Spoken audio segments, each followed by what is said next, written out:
Joining us this week for our In the Field update is Jerry Stahr as he's harvesting just north of York, Nebraska. Jerry, we appreciate the time today. Remind me a little about your operation, how you guys have corn and soybeans, as well as who's helping you farm.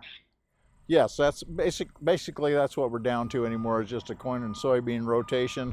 Got rid of the cattle about 15 years ago when my last kid graduated from school and my labor force disappeared.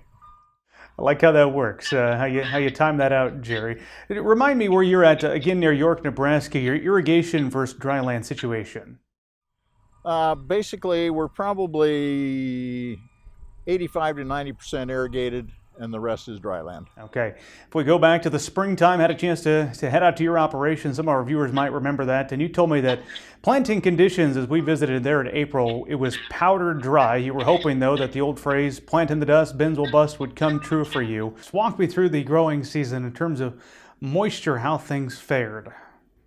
Well, to get that bins will bust thing, you have to have some moisture. And I think at last count, we've only had about 13 inches for the year here, between 13 and 14 inches. Normally we're 24 to 27. So the bins are busting pretty good under irrigation, but outside of that, not so good. Now there are areas around us. My sister lives in Albion. They've had great rains up there, so I think their bins will bust. So, you know, it's an old wives' tale, and obviously they aren't totally accurate with those. Well, bring me up to speed where you sit right now, harvest progress-wise, Jerry.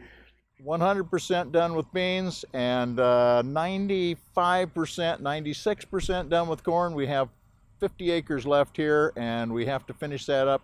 Well, hopefully we'll finish it up in the next couple days, but it's slow going because a lot of it is down. Okay, I'll come back and ask you about that down corn here coming up in a second. But looking back on your soybeans this year, of course, under the pivot, that sure helps yields. But overall, how would you describe the soybean yields this year compared to where you typically sit?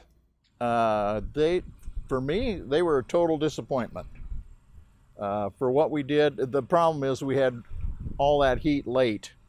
And they matured, but they matured so fast. They had as much water as you could give them, but they just came along too fast.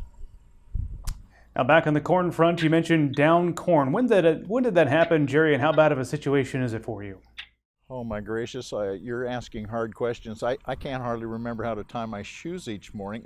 I'm guessing it was just about a week and a half ago that we had a front come through, and we had high winds. We got some moisture with it.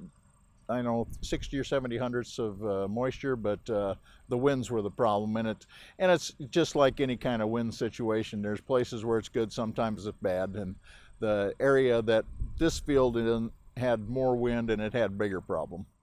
So how are you adjusting to trying to pick up the corn that is down? Any special things you can do, or just take things slow through the fields, Jerry?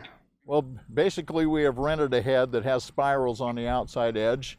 We've taken some of the, well, I call them mud flaps. They're actually ear savers on there, and some other pieces off of it to get things to slide a little better. So right now we are, my son's struggling, let's put it that way. Well, going back again, when you and I had the chance to catch up as you were planting in April, you shared with me that they were doing some experimenting, planting dwarf corn. I suppose those are the acres you wish that you would have had left. They might have held up a little bit better when it comes to wind, but how did that dwarf corn do this year? Well, that's another issue. We also had hail here this year, and that was one of the fields that got hailed out. So there was no comparison on the dwarf corn. It was an exciting idea, but so far it hasn't happened. So we'll try it again next year. That's what farming's all about. You always look to the next year. And you're an optimist, which I always appreciate, Jerry. That about you, no doubt about that. I guess as you look back in the last growing season, I'll wrap it up with this. How are you going to remember 2023? In hindsight, hopefully. Behind me is better, trust me. So I've got some friends that retired in the last couple of years, and I'm saying, you know, they know how to do it. They retired at exactly the right time. So I'm not that bright.